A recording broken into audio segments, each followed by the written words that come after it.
You, me, and everyone possibly in favor of love among nuns. Wow. Inisip ko kung ano yung pwedeng definition dito. Among nuns, nuns. Siguro, you, me, and everyone is a substitution. Substitution na naman. Wow. Wait lang.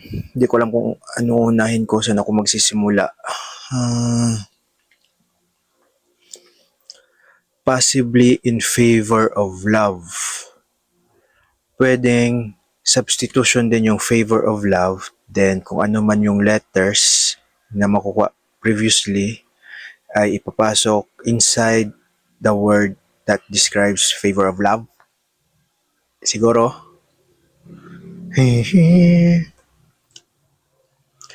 You.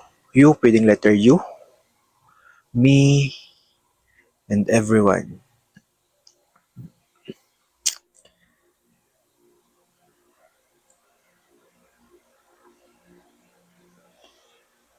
Let's use indicators. Wow! Wow! Kasi here's among. It's a containing indicator. Oo, among. Hala. Some fire inside.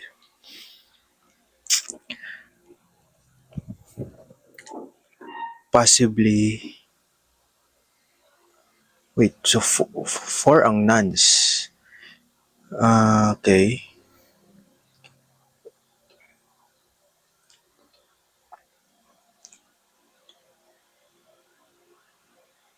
Wait lang, meron ko naisip.